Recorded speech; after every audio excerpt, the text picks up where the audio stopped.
காலத்தின் பேரன்பும் பெரும் ஆசீர்வாதங்களும் நம் அனைவருக்கும் முழுமையாக கிடைக்கட்டும். உங்கள் அனைவருக்கும் என்னுடைய அன்புகளும் வணக்கங்களும். சேலம் மாவட்டம் எனக்கு புதிதல்ல.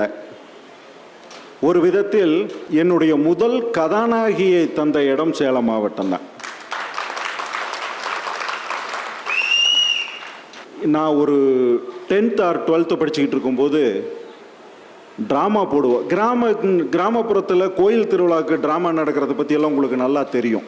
பயங்கர காமெடியாக இருக்கும் அதுவே. ஏன்னா பணம் கொடுக்குறவன் தான் அங்கே ஹீரோ. அவனுக்கு 4 பாட்டு வேணும்பான். ஒரு பயங்கர அது ஒரு ரொம்ப ரொம்ப இன்ட்ரெஸ்டிங்கான ஒரு ஏரியா அது. அப்போது நான் கையெழுத்து பத்திரிக்கை ஒன்று நடத்திக்கிட்டு இருந்தேன், விகடகவின்ட்டு. அந்த பத்திரிக்கை நடத்திக்கிட்டு இருந்த ஆர்வத்தில் முதல் நாடகத்தை எழுதினேன். முதல் நாடகத்தை எழுதும்போது எங்கள் ஊரில் எல்லா நடிகர்கள் இருக்காங்க, நடிகை கிடையாது. அதுக்கு நடிகை தேடி நான் வந்தது கல்லாங்குத்துக்கு தான். அதுதான் என்னுடைய முதல் திரைப்பயணம், கலைப்பயணம்னு சொல்லலாம். அப்போ என்னுடைய முதல் கலைப்பயணத்தினுடைய கதாநாயகி சேலத்திலிருந்து தான் வந்தாங்க.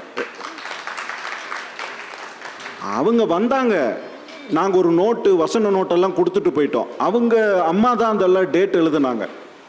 எழுதிட்டு, தம்பி இது அந்த கோயிலில், கரூருக்கு பக்கத்தில் நடக்கிற கோயிலில் திருவிழாவில் பாப்பா அங்கே இருப்பாங்க, அவங்க அங்கே இருப்பாங்க, இவங்க இங்கே இருப்பாங்க அப்படின்னு என்னென்னமோ சொல்லிவிட்டு உங்கள் தேதிக்கு நாங்கள் வந்துடுவோம் தம்பி அப்படின்னாங்க. அந்த நோட்டில் அவங்க சார்ந்த வசனமெல்லாம் இருந்தது. ஆனால் அவங்க ஒரு நாளைக்கு முன்னாடி ரிஹர்சலுக்கு வந்துட்டாங்க. எங்கள் ஊர் பள்ளிக்கூடத்தில் தான் ரிஹர்சல் நடந்தது.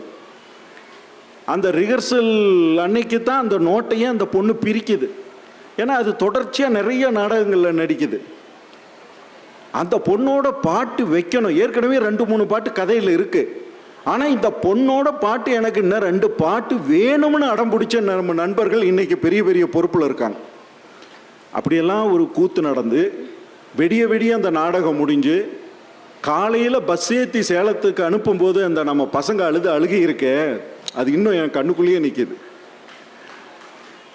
அப்படி சேலம் எனக்கு சுவராசியமான நினைவுகளை தந்துருச்சு. இங்கே உட்கார்ந்துருக்கும்போது எனக்கு அதெல்லாம் பழைய ஞாபகங்கள் வந்தது. அதுக்கு அடுத்து என் தென்னிந்திய நடிகர் சங்கத்தின் சார்பில் தேர்தல் நடக்கும்போது இங்கே இருக்கிற நடிகர் சங்கத்துக்கு நான் இங்கே இருக்கிற கலைஞர்களை சந்தித்தது. கட்ட பஞ்சாயத்துங்கிற ஒரு படத்துக்கு இங்கே தான் பெரும்பகுதியான படப்பிடிப்பு நடந்தது. என்னுடைய உறவினர்கள் நிறைய பேர் சேலத்தில் இருக்காங்க. ஆத்தூர், அம்மாப்பேட்டை, திருச்செங்கோடு, சங்ககிரி, நாமக்கல் இந்த பகுதியில் எல்லாம் இருக்காங்க. அதனால் எனக்கு சேலம் என்பது தூரமோ அல்லது தூரத்து சொந்தமோ கூட அல்ல. நெருங்கிய சொந்தமும் கடந்த கால கலைத்துறைக்கு ஒரு வித்து போட்ட ஒரு இடமும் இருக்கிறதுனால எனக்கு இது புது இடம் மாதிரியே தோணலை. இந்த புத்தக திருவிழாவில் கலந்து கொள்ள வேண்டும் என்று நண்பர்கள் கேட்ட உடனே, கலெக்டர் அவர்கள், மாவட்ட கலெக்டர் அவர்களும் பேசிய உடனே நான் கண்டிப்பாக கலந்துக்கணும்னு நினச்சேன். ஏன் அப்படின்னா, இது போன்ற நினைவுகளை நாம் திருப்பி ரீகலெக்ட் பண்ணுவதற்கு கண்டிப்பாக இந்த நிகழ்வுக்கு வந்தால் தான் அது ரீகலெக்ட் பண்ண முடியும். வாழ்க்கை என்பதே நான் எப்படி நினைப்பேன்னா, அது ஒரு விதமான ரீகலெக்ஷன்ஸ் தான். எவ்வளவு வாழ்க்கை அனுபவங்களை நம்ம திரும்ப திரும்ப நினைக்கிறோமோ அதுதான் வாழ்க்கை. புதிதாக நடப்பது வாழ்க்கை அல்ல. சில சம்பவங்கள் புதிதாக நடக்கும், அது நமக்கு வாழ்க்கை அல்ல. கடந்த கால நினைவுகளை நாம் எவ்வளவு தூரம், நண்பர்களாக இருக்கலாம், அல்லது சில கிணத்துல நம்ம குதிச்சதாக இருக்கலாம், அல்லது சில நண்பர்களோடு நம்ம தகராறு பண்ணி பேசாமையே இருந்திருப்போம். சின்ன விஷயத்துக்கு பல வருடம் பேசாமல் இருந்திருப்போம். இது போன்ற முதல் காதல், முதல் ஆசிரியன், முதல் புத்தகம், முதல் பேச்சு, இப்படி எல்லாமே திருப்பி நம்ம ரீகலெக்ட் பண்ணுவதற்கு இதுபோல் ஒரு மேடை வேண்டியது இருக்குது. இந்த மேடைக்கு வரும்போதும் இதை பகிரும் போதும் நான் உங்ககிட்ட பகிர்தல் மூலமே என்னுடைய வாழ்க்கையை நான் திருப்பி ரீகலெக்ட் பண்ணிக்கிறேன். அதுக்கு ஒரு சந்தர்ப்பம் தேவையாக இருக்கு. அந்த சந்தர்ப்பத்துக்காகத்தான் நான் சென்னையிலிருந்து ஒரு 500 கிலோமீட்டர் ட்ராவல் பண்ணி இங்கே நின்று பேசுகிறேன். இது உங்களுக்கான பேச்சல்ல, என் வாழ்க்கையை நான் ரீகலெக்ட் பண்ணுவதற்கு நான் வந்திருக்கேன். மேடையில் நின்று பேசுவது ஒரு ஒரு நல்ல சிறந்த அனுபவமாக இருக்கும். அதை விட சிறந்த அனுபவம், நான் என் வாழ்க்கையை திருப்பி பார்த்து கொள்வதற்கு இந்த மேடை எனக்கு தான் பெரிய அனுபவமாக நான் ஃபீல் பண்ணுறேன். அப்படி ஒரு மேடையும் இந்த அனுபவத்தையும் உங்களிடம் பகிர்ந்து கொள்வதற்கு சந்தர்ப்பம் அளித்த சேலம் புத்தக திருவிழாவுக்கு நான் என்னுடைய மனமார்ந்த நன்றியை தெரிவிச்சுக்கிறேன். அடுத்து, நீங்கள் என்ன பேச போகிறீங்க அப்படின்னு ஒரு கேள்வி வந்தது. நான் பேசுவதற்கு நிறைய சப்ஜெக்ட்ஸ் இருக்கு. ஏன் அப்படின்னா, நான் சிறந்த படிப்பாளி, நான் சிறந்த பணக்காரன்னு சொல்லலை, நான் சிறந்த அழகன்னு சொல்லலை, நான் சிறந்த முறையில் ஆளுமையோடு இருக்கிற பவரோட ஆணையர் இருக்கிற இந்த பவர் கூட எனக்கு கிடையாது. பவர்ஃபுல்லான ஆளுன்னு சொல்ல, ஆனால் சிறந்த படிப்பாளி. அதை நான் திமிரோட சொல்லிக்கிறேன், திமிராவே சொல்லுவேன். என்னுடைய அதிகபட்ச திமிர் எதுனா, நான் சிறந்த படிப்பாளின்னு சொல்லுவது தான் என்னுடைய அதிகபட்ச திமிர். ஏன் அது நான் பெருமைக்காகவோ அல்லது ஒரு சபைக்காகவோலாம் சொல்லலை. 7th ஸ்டாண்டர்ட் படிக்கிறதில் இருந்து இன்று வரையிலும் தொடர்ந்து நான் படிச்சுக்கிட்டே இருக்கேன். தினமும் ஒரு புத்தகத்தின் சில பக்கங்களை படிக்காமல் நான் நாட்களை தவற விட்டதே இல்லை.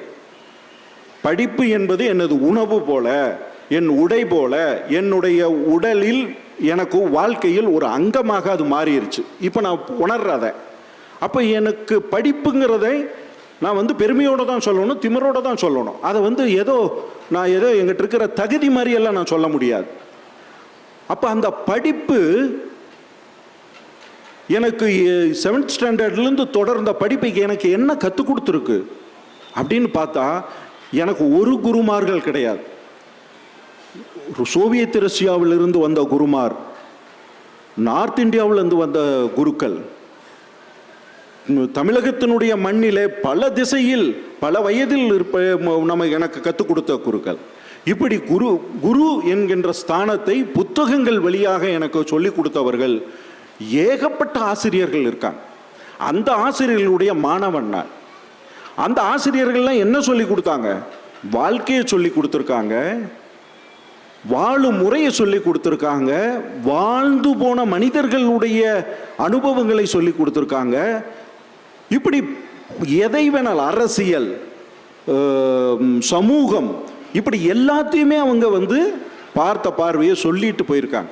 அதை படித்ததனால் எனக்கு எந்த சப்ஜெக்ட்ஸ் வேணாலும் என்னால் 1 மணி நேரம் பேச முடியும்.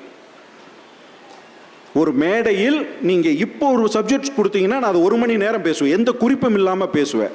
அதுக்கு காரணம், நான் ஒரு சிறந்த மாணவனாக, என்னுடைய ஆசிரியர்களுக்கு கீழ்ப்படிந்த மாணவனாக, அல்லது அவர்கள் சொன்னதை அப்படியே உள்வாங்கிக் கொண்ட மாணவனாக நான் இருந்திருக்கேன், இன்னும் இருக்கேன். அது எனக்கு புத்தகங்கள் தான் என்னுடைய ஆசிரியர். அப்போ என்ன சப்ஜெக்ட்ஸ் நான் பேசுறது? திரைத்துறை என்னுடைய வாழ்வில் ஒரு மிகப்பெரிய அங்கம். என்னுடைய 20 வயதில் நான் சென்னைக்கு போகிறேன். இன்னைக்கு என்னுடைய நடுத்தர வயதை நான் கடந்துட்டேன். இந்த 30-35 வருடங்கள் எனக்கு திரை அனுபவம் என்னுடைய கிராமத்து வாழ்க்கையை விட திரை வாழ்க்கையினுடைய வயது கூடுதல். அப்போ திரைப்படம் பற்றி பேச சொன்னால் என்னால் நிறைய பேச முடியும். உங்களுக்கு அதில் சுவாரஸ்யமும் இருக்கும். ஏன்னா நிறையா திரைப்படத்தை பற்றி தெரிஞ்சுக்கிறதுல உங்களுக்கு ஆர்வங்களும் இருக்கும். அப்போ திரைப்படம் பற்றி பேச போகிறோமா, இல்லை புத்தகங்களில் ஏதாவது ஒரு குறிப்பிட்ட புத்தகத்தை எடுத்து திறனாய்வு பண்ண போகிறோமா? அப்போ எதை பேசுறது? புத்தக திருவிழாவில் நாம் பேசக்கூடிய சப்ஜெக்ட்ஸ் அல்லது அந்த கருத்து புத்தகத்தோடு தொடர்புடையதாக இருக்கட்டும். அப்போது இந்த உலகத்தில் எல்லாத்துக்கும் ஒரு வரலாறு இருக்கு இல்லையா? அது மாதிரி புத்தகமாகி இன்னைக்கு கருத்துக்களை சொல்கின்ற அந்த எழுத்துக்கும் ஒரு வரலாறு இருக்கு. அது சாதாரணமாக எழுத்து இன்னைக்கு நம்ம டைப்ரைட்டில் அடிச்சிடுறோம் அல்லது ஃபோனில் மெசேஜை அனுப்பிடுறோம். ஆனால் அந்த எழுத்து பயணித்து வந்த வாழ்க்கை, அந்த பாதை என்பது நீண்ட நெடிய வரலாறு கொண்டது. அது முதலில் கீறலில் தான் ஆரம்பிக்குது.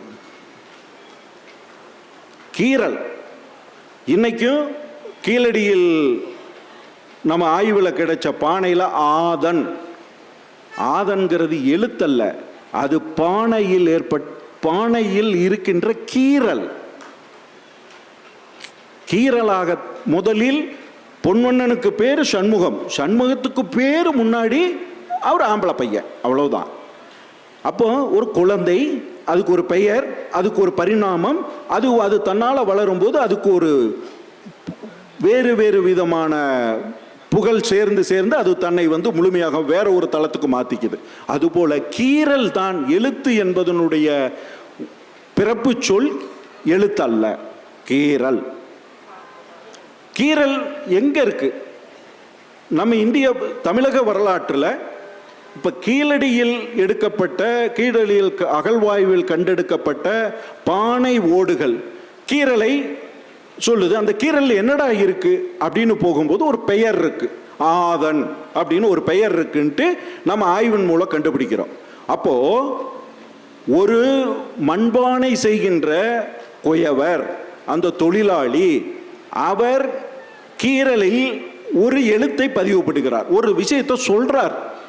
என்ன சொல்றாருன்னா ஆதன் என்கின்ற பெயரை சொல்கிறார். அந்த ஆதன் தன் பையனாக இருக்கலாம், அல்லது அவருடைய பெயராக இருக்கலாம், அல்லது ஒரு கம்பெனியினுடைய பெயராக இருக்கலாம், இல்லது ஒரு அடையாள சொல்லாக இருக்கலாம், இல்லை ஒரு கடவுளுடைய பெயராக இருக்கலாம், இல்லை அது சென்றடைய வேண்டிய ஒரு இடத்தினுடைய பெயராக, இது ஆதனை போய் சேரணும், இது ஆதனுடைய பானை அப்படின்னு சொன்னதாக கூட இருக்கலாம், இல்லை அது ஒரு மன்னனுடைய ஒரு இன குழுவினுடைய தலைவனுடைய பெயராக கூட இருக்கலாம்.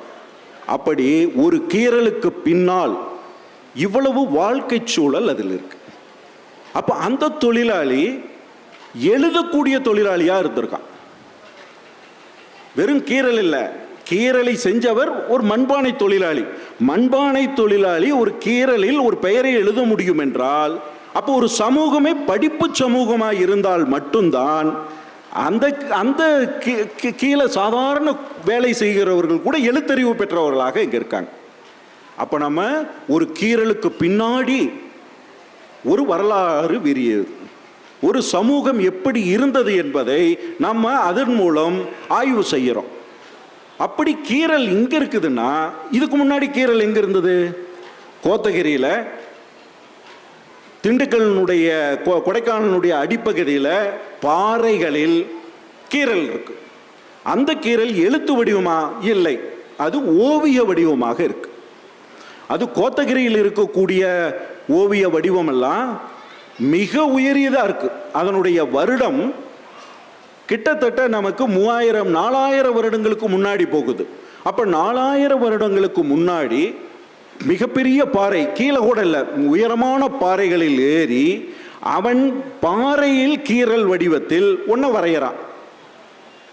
அவன் அது ஓவியம் மூலம் ஒன்று சொல்றான். என்ன சொல்றான்னா, வேட்டை நாகரிகம், ஒரு மாடு, 4-5 மாடு இருக்கு, அதை சுற்றி மனிதர்கள் நின்று அதை பிடிக்கிறாங்க. அப்போ ஒரு வேட்டை நாகரிகத்தில் குழுவாக இருந்து மிருகங்களை வேட்டையாடி இருக்காங்க.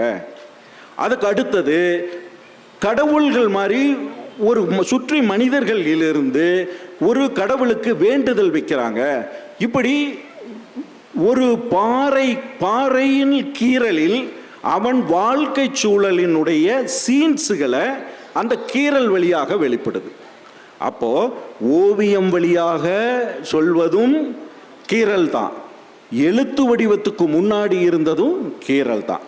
இங்கே தான் அது இருக்கா அப்படின்னு கேட்டீங்கன்னா, இதிலிருந்து உலகத்தினுடைய நீங்கள் பரந்த நிலப்பகுதிக்கு போனீங்கன்னா, பரந்த நிலப்பகுதிகளில் அனைத்துமே இந்த கீறலில் தான் எழுத்து என்ற வடிவத்துக்கு முன்னாடி இருந்த ஒரு வடிவமாக கீறல் தான் உலகம் முழுக்க மனிதர்களால் கையாளப்பட்டிருக்கு.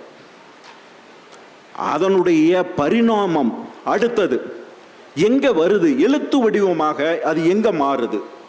அந்த கீறல் எழுத்தாக எங்க மாற்றம் அடையுது அப்படின்னீங்கன்னா, மெசபடோமியா, இன்னைக்கு இருக்கக்கூடிய நம்மளுடைய இஸ்ரேல், பாலஸ்தீனம், லெபனான், துருக்கி, ஈரான், ஈராக், அப்புறம் ஆப்கானிஸ்தான் வருது, பாகிஸ்தான் வருது, இந்தியா வந்துடுது. இந்த நிலப்பகுதி இருக்கு இல்லையா, இந்த நிலப்பகுதியில் அகழ்வாய்வில் கண்டெடுக்கப்பட்ட பழைய மண் பானைகள், சிலேட்டுகள், களிமண் சிலேட்டுகள், இதில் தான் அந்த கீறலுடைய வடிவங்களும் அதையே தொடர்ச்சியாக கிரேக்கம், ரோம், ஸ்பெயின் போன்ற அந்த பகுதிகளில் இருக்கக்கூடிய பாறைகளில் ஓவியங்களும், ஆப்பிரிக்க காடுகளில் இருக்கக்கூடிய பாறைகளில், மிகப்பெரிய பாறைகளில் ஓவியங்கள் வழியாக கீறல் வழியாக ஓவியங்களும் உலகம் முழுக்க இதுதான் அடையாளமாக இருந்துகிட்டு இருக்கு. அப்ப மனிதன் கீறலில் தான் தன் எண்ணங்களை ஓவியமாக வெளிப்படுத்தினா அடுத்து தொடர்ச்சியாக அது எழுத்து வடிவத்துக்கு பரிணாமம் அடைகிறது. அதனுடைய முழுமையான விஷயம் ஒரு தொடர் எழுத்து கோர்வை எங்க வருதுன்னா, நம்மளுடைய ஈரான் பகுதியில், ஈரான் பகுதியில், மெசபடோமியா பகுதியில் இருக்கக்கூடிய அந்த நிலப்பரப்பில் கண்டெடுக்கப்பட்ட 2 விதமான இலக்கியம். ஒன்று ஹமுராபியினுடைய சட்டங்கள், இன்னொன்று கில்காமேஸ் என்கின்ற ஒரு இலக்கியம். இந்த ரெண்டும் மிக முக்கியமானது. உலகத்தினுடைய தொன்மையான சட்டம், முதல் சட்டம் ஹமுராபியுடைய சட்டம். உலகத்தில் உள்ள மிக முக்கியமான முதல் இலக்கியம் கில்காமேஸ். இது ரெண்டுமே ஒரு களிமண் ஸ்லேட்டில், களிமண்ல இந்த புத்தக வடிவத்தில் இருக்கிற களிமண்ல அவங்க அதை எழுதியிருக்காங்க. கிறுக்கல் இல்லை, எழுதலுக்கு வர்றாங்க. அந்த களிமண் ஸ்லேட்டில் எழுதப்பட்ட காவியம் தான் கில்காமேஸ். கில்காமேஸ் என்பது ஒரு ஒரு ஒரு மித்து கலந்த முழுமையான ஒரு காவியம். ஹமுராபியினுடைய சட்டம் என்பது கிட்டத்தட்ட இன்னைக்கு இந்தியன் பீனல் கோடுன்னு சொல்றோம் இல்லையா, அதுபோல அந்த சட்டம் ஒரு 500-600 சட்டங்கள்ல 250 சட்டங்கள் இந்த எழுத்து வடிவமாக கண்டறியப்பட்டிருக்கு. இந்த ரெண்டினுடைய வயது கிமு 1300 அல்லது 1500, இன்னையிலிருந்து 4500 வருடங்களுக்கு முந்தையது. அப்போ கீறலுக்கு வயது குறைஞ்சபட்சம் 50,000 வருடம். கீறலில் இருந்து எழுத்து வடிவமாக, அதாவது ஒரு எண்ணங்களை சொல்வதற்காக நினைப்பை அப்படியே எழுத்து வடிவமாக மாற்றின கீறலினுடைய அடுத்த வயது நமக்கு இந்த ஸ்லேட்டுகளை உதாரணமாக வச்சா ஒரு 5000 வருடம். அப்போ 5000 வருடங்களுக்கு பிறகுதான் வெட்டு ஸ்டார்ட் ஆகுது. அது வரலும் கீறல் தான். கீறல் வடிவத்திலிருந்து ஒரு பானையில கீறினது, சிந்து சமவெளியில் இருப்பது அனைத்தும் கீறல் வடிவத்தினுடைய எழுத்து தொடர்ச்சி. இந்த கீறல் வடிவத்திலிருந்து எழுத்து வடிவமாகி நிற்கும் போது அதிலிருந்து ஒரு பரிணாமம் அடையுது. அது வெட்டு என்பது கல்லில் வெட்டப்பட்டது.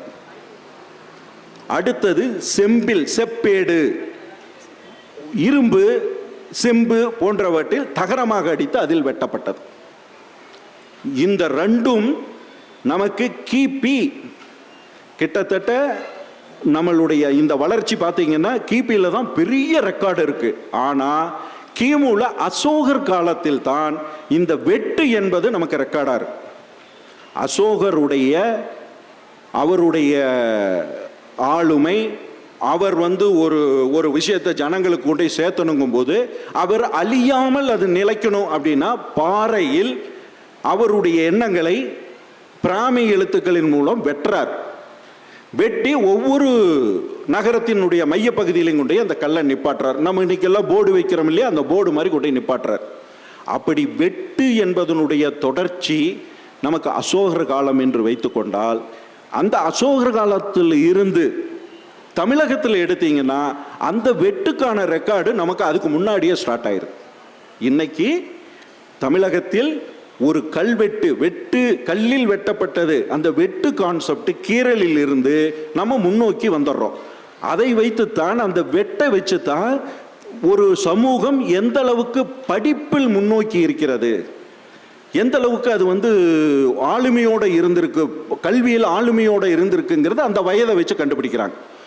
பல்லவர்கள் தமிழகத்துக்கு வந்த பிறகு வெட்டு என்பது பரவலாக்கப்படுகிறது. அது ஓவிய ஃபார்மேட், ஓவியமாக கீறப்பட்டது. கீறலில் ஓவியம் இருந்தது, வெட்டில் ஒரு ஓவியம் வருது. அதுதான் மாமல்லபுர கற்கோயில்கள் என்பது வெட்டில் உண்டாக்கின ஓவியங்கள்.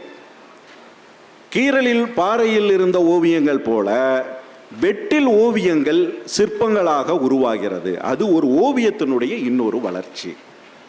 அது பல்லவர்கள் காலத்தில் தான் குடைவரை கோயில். கோயில் கல் கொண்டு கட்டப்படலை, இருக்கிற பாறையை அப்படியே குடைஞ்சு கோயிலாக வச்சிருவாங்க. கல்லை வச்சு கட்டுற கான்செப்ட் இல்லாமல் இருந்தது. அங்கே இருந்து சோழர்கள் பல்லவர்களிடம் உதவியாளர்களாக இருந்தபோது இந்த தொழில்நுட்பத்தை அப்படியே பரவலாக்கி எடுத்து சோழர்கள் 6ஆம் நூற்றாண்டு 4ஆம் நூற்றாண்டுக்கு பிறகு அவர்கள் வரும்போது அவர்கள் கற்கோயிலை கட்டுவதும் அந்த வெட்டினுடைய அடுத்த பரிணாமத்தை கொண்டு போயிட்டு அதில் அவங்க என்ன பண்ணுறாங்க, கல்லில் கீறல் பண்ணுறாங்க. பத்தாததுக்கு இரும்புகளிலும் செப்பேடுகளிலும் கீறல், அதை வெட்டுறாங்க, கீறலை வெட்டாக மாற்றுறாங்க. அதனால தான் இந்தியாவிலேயே அதிகமான எழுத்துக்களை, செப்பேடுகளை, கல்வெட்டுக்களை கொன்ற மாநிலமாக தமிழகம் இருந்துக்கிட்டே இருக்கு. இந்தியாவிலேயே அதிக கல்வெட்டுக்களும் இந்தியாவிலேயே அதிக செப்பேடும் கொண்ட எழுத்து வடிவமான செப்பேடுகள். தகவலை பரிமாறுது, தகவலை ஆவணப்படுத்துதல், தகவல் ஆவணப்படுத்தப்படும். இது அரசு முத்திரை. இது கோயிலுக்கு தானம் செய்யப்படுகிறது. இந்த செய்தியை செஞ்சா, இந்த தவறை செஞ்சா இந்த தண்டனை என்று பல்வேறு விதமான அரசு சார்ந்த அல்லது அரசனின் புகழ் சார்ந்த கீர்த்தி, மெய்கீர்த்தின்னு சொல்ற அதையெல்லாம் சார்ந்த விஷயங்கள் அனைத்துமே அழியாமல் இருக்க வேண்டும் என்பதற்காக கல்லில் வெட்டினார்கள். அது வெட்டு காலகட்டம். அந்த வெட்டு காலகட்டம் தொடர்ச்சியாக வந்து நம்ம பிரிட்டிஷ்காரங்க உள்ள நுழைஞ்சோம். அது வரையில் வெட்டுத்தான் இருந்தது. அதுக்கு இடையில ஒரு விஷயம் உருவாகுது, அது உலகத்தில் எங்கேயுமே கிடையாது. ஓலைச்சுவடியில் வெட்டும் கீறலும். உலகத்தில் எங்குமே ஓலைச்சுவடியில் வெட்டும் கீறலும் கொண்டு, கீறல் தான், ஆனால் அதில் ஒரு வெட்டின் தன்மையோட ரெண்டும் கலந்து பண்ணின ஓலைச்சுவடி கான்செப்ட் இந்தியாவில் தான் அதிகம். அது தமிழகத்தில் அது மிக அதிகம். ஒரு குழந்தை பிறந்தால் அந்த குழந்தைக்கு தொட்டிலுக்கு நடுவில் கொஞ்சம் ஓலைச்சுவடியில் எழுதி அதை கட்டி தொங்க விடுவாங்க. அந்த அளவுக்கு அது கிராமத்தில் எளிய மனிதர்களின் வாழ்க்கைக்குள் புகுந்து கூட அந்த ஓலைச்சுவடி இருந்தது. அது எளிய மனிதர்களின் கல்வெட்டாகவும் எளிய மனிதர்களின் கீறலாகவும் ஓலைச்சுவடி இருந்தது. அதிகபட்சமான இலக்கியங்கள் அனைத்துமே ஓலைச்சுவடியில் தான் பதியப்பட்டது. கீறலிலும் இல்லை, வெட்டிலும் இல்லை. வெட்டில அரசு ஆணைகள் இருந்தது. கீறலில் ஆரம்பகால மனிதர்களுடைய எண்ணங்களை வெளிப்படுத்துகிற தன்மை இருந்தது. ஆனால் ஓலைச்சுவடிகளில் தான், இலக்கியம் முழுக்க ஓலைச்சுவடிகளில் தான் பதியப்பட்டது பெரும்பகுதியாக. அப்போ நமக்குள்ள அந்த மரபு இருந்துகிட்டே இருக்கும்போது வாவே சாமிநாத ஐயர் போன்றவர்கள்லாம், ஊவேசா அவர்களும் அப்பாத்துரை அவர்களும், இலங்கையில் இருக்கக்கூடிய சில தமிழறிஞர்களும் எல்லாம் சேர்ந்து ஓலைச்சுவடி யாருக்கிட்ட இருக்கோ அவங்ககிட்ட போய் இருந்து ஒரு காப்பி எடுத்துக்கிட்டு வருவாங்க. அது ஒரு காப்பி தான் இருக்கும், ஒன்று தான் இருக்கும். அதை நகல் எடுத்துக்கிட்டு வருவாங்க. அதை இரவலுக்கு வாங்கி அமர்ந்து அதை விடிய இன்னொரு நகல் எடுத்துட்டு அந்த ஒரிஜினல் கூட கொடுத்துருவாங்க. அப்படி ஓலைச்சுவடியில் வெட்டும் எழுத்தும் உருவாவதற்கு சேலத்தில் இருந்து ஸ்பான்சர் பண்ண நிறைய புரவலர்கள் இருக்காங்க. சேலம், நீங்க தமிழக வரலாற்றை ஆய்வு செய்தால் சேலத்திலிருந்து ஸ்பான்சர்ஸ், புலவருங்க வாப்பா, இந்த அவங்ககிட்ட இருக்கு, நீ எடுத்துட்டு போய் எழுது, உன்னை நான் 1 வருஷம் 2 வருஷம் குடும்பத்தை நான் பார்த்துக்கிறேன், இந்த செலவு அப்படின்னு பொறுப்பேற்றுக்கிட்டு தமிழை வளர்க்க பல புரவலர்கள் சேலத்திலிருந்து தான் பணம் ஃபண்டு பண்ணாங்க. சேலம் ஃபைனான்ஸ் கம்பெனி, நியாயமாக பார்க்கணும்னா தமிழ் வளர்த்த ஃபைனான்ஸ் கம்பெனி. அப்படி ஒரு வரலாறு சேலத்துக்கு உண்டு. அப்படி எழுத்து வடிவமாவதற்கு முன்னால் ஓலை வடிவத்தில், அதுக்கு முன்னாடி வெட்டு வடிவத்தில் இருந்த அந்த இது ஆங்கிலேயர்கள் வருகைக்கு பின்னால் ஆங்கிலேயர்களுக்கு இந்த வெட்டும் தெரியாது, கிறுக்கலும் தெரியாது. ஏன்னா அவங்க நம்மளை விட ரொம்ப ரொம்ப பின்தங்கினவங்க. உண்மையை சொன்னால் ஐரோப்பியர்கள், ரோம் என்ற ஒன்று இல்லை என்றால் ஐரோப்பியர்கள் இன்னும் பின்னாடி போயிருப்பாங்க. ரோமர்கள் தான் கம்ப்ளீட் ஐரோப்பியாவுக்கான எழுத்து வடிவத்திலிருந்து அரசியலிலிருந்து எல்லாத்தையும் கற்றுக் கொடுத்தவங்க அவங்க தான். அந்த அளவுக்கு அவர்கள் அதுக்கு இல்லைன்னு வச்சுங்க ரொம்ப சிரமம். இந்தியாவிற்குள் அவர்கள் நுழைஞ்ச போது பல காரணங்கள் இருக்கலாம். ஆனால் அவங்க உள்ள நுழைஞ்சிட்ட பிறகு அந்த கிழக்கிந்திய கம்பெனி ஒரு விஷயத்தை ரொம்ப ஆர்டர் பண்ணிச்சு. இங்கே இருக்கிறவன் அங்கே இருக்கிற கம்பெனிக்கு ஒரு தகவலை சொல்லிக்கிட்டே இருக்கணும். இன்றைக்கி இருந்தால் நம்ம எஸ்எம்எஸ் அனுப்புகிறோம், மெயில் அனுப்புகிறோம். எஸ்எம்எஸும் மெயிலும் எழுத்து வடிவம் தான், அந்த எழுத்து வடிவத்தில் தான் போகும். ஆனால் அன்னைக்கு இருந்த காலத்தில் எழுத்து வடிவம் என்பது போய் சேர்றதுக்கு கடிதம் தான் எழுத்து வடிவம். அப்போ கடிதம் கைவழியாக எழுதினா, இங்கே இருக்கிற ஒரு கிழக்கிந்திய கம்பெனி ஒரு ஜெனரல் ஒருத்தர், நான் போருக்கு போனேன், 12 பேர் போனோம், காலையில் இங்கே நின்னோம், இத்தனை குதிரை, இத்தனைக்கு இவ்வளோ புல்லு போட்டோம், அவன் வந்தான், என்னை அடித்தான், இவ்வளோ செலவு பண்ணோம், எழுதணும். டெய்லி எழுதி அதை ஃபைல் பண்ணணும். ஃபைல் பண்ணி அதை ஒரு குறிப்பிட்ட காலத்துக்கு பிறகு இங்கிலாந்துக்கு அனுப்பணும். அங்கே கணக்கு சொல்லணும். அப்படி அவன் கையிலேயே எழுதிக்கிட்டு இருக்கும்போது ஒரு ஸ்டேஜில் இதை ஆவணப்படுத்துவதற்கு அவங்களுக்கு சில சிரமங்கள் இருக்கும்போது அதை ஆவணப்படுத்துவதற்கு என்ன செய்யலாம் அப்படின்னு நோக்கும்போது ஒரு அச்சு வடிவம் வருகிறது. அந்த அச்சு வடிவம் அவர்களுடைய நிர்பந்தத்தினால் உருவாக்கப்பட்டது. அதே சமயத்தில் ஒரு விஞ்ஞான வளர்ச்சியினுடைய தொடர்ச்சி அது.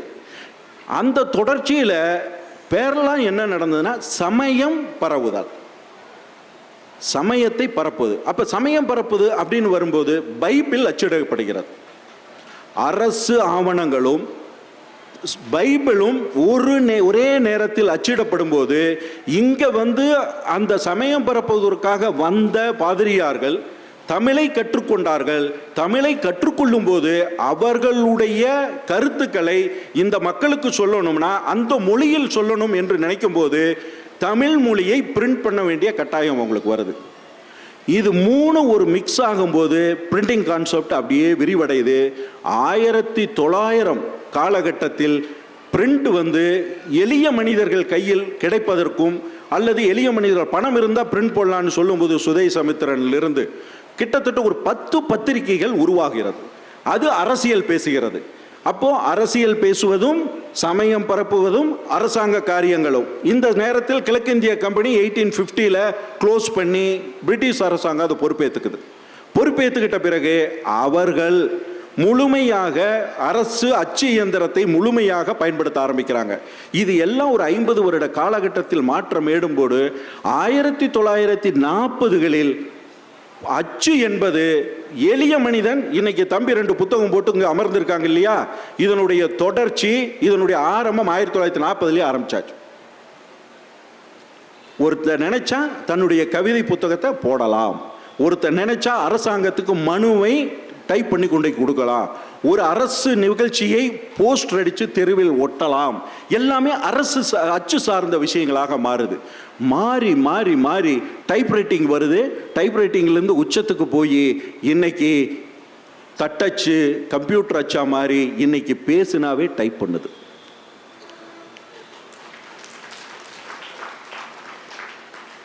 இந்த பயணம் 40-50 வருட மனிதர்களுடைய உழைப்பு, மனிதனுடைய கனவு. இன்னைக்கு புத்தக திருவிழாவில் நாம் அமர்ந்து கொண்டிருக்கிறோம். புத்தக திருவிழாவில் இவ்வளவு புத்தகங்கள் நம்மளிடம் பேசுகின்றன. இவ்வளவு புத்தகங்கள் ஒன்னொன்று ஒரு கருத்தை சொல்லுது. ஒன்று அரசியல் சொல்லுது, ஒன்று ஆளுமையை சொல்லுது, ஒன்று விவசாயம் சொல்லுது, ஒன்று சமையலை சொல்லுது, நீ இப்படி வாழலான்னு ஒன்று சொல்லுது, இப்படி வாழ வேண்டான்னு சொல்லுது, கடவுள் மறுப்பு, கடவுள் இருப்பு, எல்லாத்தையும் புத்தகம் தான் பேசுது. நீ நானும் பேசுறது கூச்சப்படுறோம். அவர் என்ன நினச்சிக்குவார் யோசிக்கிறோம். இவர் ஏதாவது தப்பாக நினச்சிக்குவாரா யோசிக்கிறோம். இல்லை, அவர்னால காரியம் நடக்க வேண்டியது இருக்குது, நம்ம ஏப்பா அவரை போய் பேசி கெடுத்துக்கணும், நம்ம நினைக்கிறத நம்ம அதை ஏப்பா அங்கே போய் சொல்லணும். ஆனால் புத்தகம் அப்படி நினைக்காது. புத்தகம் அது பேசும். நீ யாரா இருந்தா எனக்கு என்ன, நான் பேசுவேன்டான்னு சொல்ற தைரியம் புத்தகத்துக்கு மட்டும்தான் உண்டு. ஒரு படைப்பாளி தான் நினைக்கிறத சமூகத்துக்குள் நேரடியாக சொல்ல முடியாத போது, சொல்வதற்கு பல காரணங்களும் தடைகளும் இருக்கும்போது, வாழ்க்கை சூழல்ல அவன் இந்த சமூகத்துக்கு சொல்லணும்னு நினைக்கிறத தைரியமா சொல்றதுக்கு ஒரே ஒரு ஊடகம் புத்தகம் தான். எழுத்து அச்சு வடிவம். அப்ப அந்த அச்சு வடிவம் இன்னைக்கு ஆளுமையோட நின்றுட்டு இருக்கு. அந்த அச்சு வடிவம் வெறும் இப்படிப்பட்டதானா அப்படின்னு கேட்டீங்கன்னா அது இல்லை. அதுக்குள்ள ஒரு கனவு இருக்கு.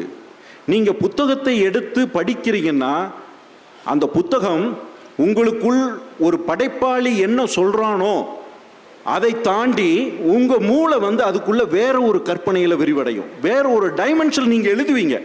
படிப்பவனும் எழுத்தாளராக மாறுவான். புத்தகத்தில் மட்டும்தான் அந்த ப்ராசஸ் நடக்கும். எழுத்தாளர் ஒன்று சொல்லுவான், சார் நீங்கள் அப்படி எழுதியிருந்தீங்க, அவன் நினச்சிக்குவான் நான் அந்த அர்த்தத்தில் எழுதலின்னு. கண்ணதாசன் உட்பட சொல்லியிருக்காங்க. படைப்பாளி ஒரு அர்த்தத்தில் எழுதுவான், ஆனால் படிக்கிற ஒவ்வொருத்தனும் ஒவ்வொரு அர்த்தத்தில் படிப்பான். ஏன்னா அவன் மூளை விரிவடைகிறது, அந்த மூளையை எழுத்து தூண்டுகிறது. சினிமா தூண்டாது, உங்களை அறிவை மழுங்கடிச்சு வேடிக்கை பார்க்க வைக்கும். அதுதான் சிறந்த படைப்பு. தியேட்டருக்குள்ளே போய் உட்கார்ந்தீங்கன்னா 2.5 மணி நேரம் எப்படி நேரம் போகுதுன்னு தெரியாமல் வேடிக்கை பார்த்துட்டு வருவீங்க.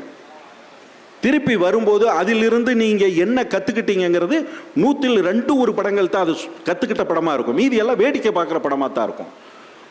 தொலைக்காட்சி இன்னும் மோசம். நீங்கள் இணையதளத்தை எடுத்தீங்கன்னா இணையதளத்தில் வர்ற செய்தியெல்லாம் நீங்கள் பார்த்துக்கிட்டே இருக்கும்போது அவங்க முகத்தை பாருங்கள். நீங்கள் தூரத்துலேருந்து அந்த வச்சு அப்படி சிரிப்பான், இப்படிமா ஒரே நிமிஷத்தில் எப்படா இவ்வளோ ரியாக்ஷன் கொடுக்க முடியுதுன்னா, இப்படி ஒவ்வொரு செகண்டுக்கும் ஒவ்வொரு எமோஷன்ஸ். ஒன்றில் ஒரு குழந்தைய ரேப் பண்ணிட்டான்னு வரும், உங்களுக்கு பயங்கர கோபமாக இருக்கும். அடுத்த இதை தள்ளினீங்கன்னா வடிவேல் காமெடி இருக்கும், நீங்கள் சிரிப்பீங்க. ஒரு செகண்டுக்கு செகண்ட் நம்ம எமோஷன்ஸை அது வந்து மாற்றிக்கிட்டே இருக்குது. அந்த எமோஷன்ஸும் ஸ்டாண்டர்டாக இல்லை. கோவப்பட்டீங்கன்னா கோவப்படணும், அந்த கோபத்துக்கு ஒரு நியாயம் பேசணும், அந்த கோபத்தை பல பேரோட பகிர்ந்துக்கணும். நீங்கள் அந்த நான் ஏன் கோபப்பட்டேன், இது செஞ்சது சரியா, இப்படி நடக்கலாமா, இதை வேடிக்கை பார்க்கலாமா அப்படிங்கிற விவாதம் இருக்கணும். அதுதான் படைப்பினுடைய உண்மையான தன்மை. அது புத்தகம் மட்டும்தான் தரும், மீதி எந்த ஊடகமும் தராது. அப்போ அந்த புத்தகம் நம்மளை வாழ்க்கையில் ஆசிரியனாக இருக்கிறது. ஒரு பல நூற்றாண்டுகள், பல ஆயிரக்கணக்கான வருடங்கள் பயணித்து வந்த ஒரு மிகப்பெரிய மூத்த கலைஞனாக, மூத்த ஒரு படைப்பாளியாக அது இருக்கிறது. என் எண்ணங்களை, எளிய மனிதர்களுடைய எண்ணங்களை சொல்வதற்கு ஒரு வடிகாலான ஒரு வாய்ப்பாக இருக்குது. உறக்க சொல்கிறதுல அது வந்து நேர்மையாக இருக்குது. அப்படிங்கும்போது அந்த புத்தகத்தை படிப்பதில் நமக்கு என்ன தயக்கம்?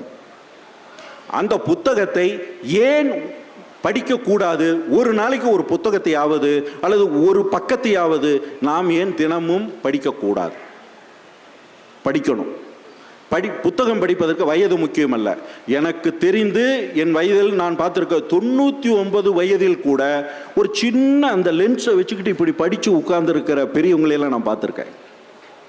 பெரியார் அவர்கள் கடைசியில் பெரியாருடைய ஸ்டில்ஸ் எல்லாம் நான் பார்த்துருக்கேன். பெரியார் அவர்கள் ஒரு லுங்கியை கட்டிக்கிட்டு உட்கார்ந்துக்கிட்டு இப்படி வச்சு இப்படி படுத்துக்கிட்டு இருப்பார். எப்போ? 90வது வயசில். அப்போ படிப்பதற்கு வயது ஒரு காரணம் அல்ல. சிறு வயதில் நான் படித்தேன் சார், இப்போ நான் புத்தகமே படிக்கிறதுக்கு எனக்கு நேரம் இல்லை சார். அது வந்து ரொம்ப ரொம்ப நம்மளை ஏமாத்திக்கிற விஷயம். படிக்கணும், தொடர்ச்சியாக படிக்கணும். வயது ஏற ஏற படிப்பின் தன்மை மாறுகிறது, புரிந்து கொள்கிற தன்மை மாறுகிறது.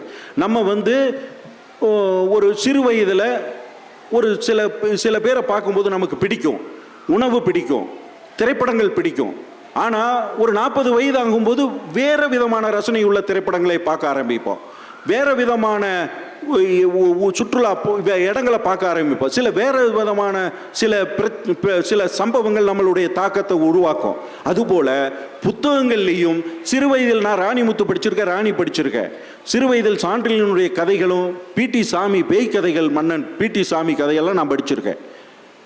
ஆனால் நாளாக Sahitya Akademi, national book trust, Soviet and Russian culture என்னுடைய பார்வைகள் மாறுது.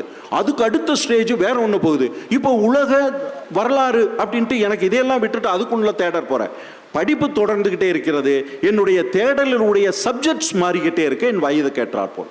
ஆனால் படிப்பு நான் நிறுத்தி இருந்தால் இந்த தேடல் தொடர்றேன்.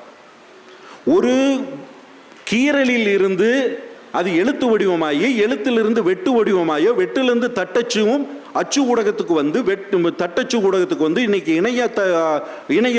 இணைய குரல் ஒலிப்பு மூலமும் அது தன்னை வளர்த்தி நிற்குதுன்னா அதை வந்து அது தன்னை வளர்த்திக்கிட்டு இருக்கு.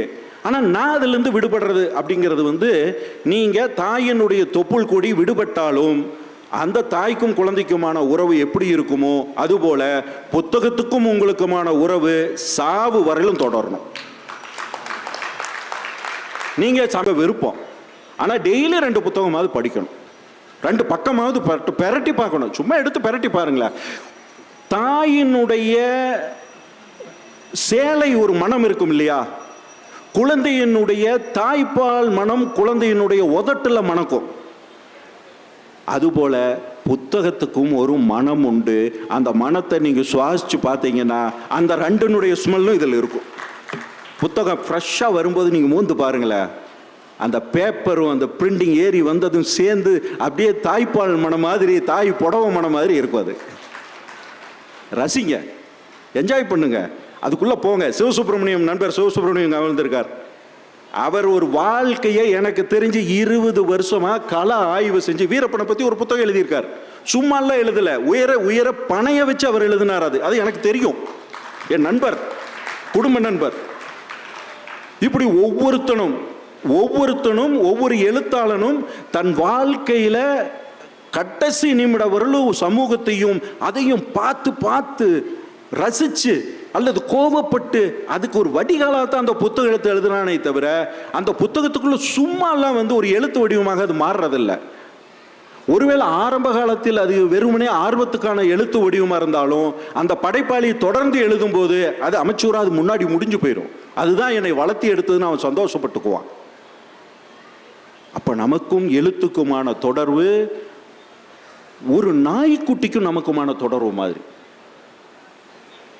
இந்த உலகத்தில் மனிதர்களை தொடர்ச்சியாக பின்பற்ற விலங்கினம் நாய்.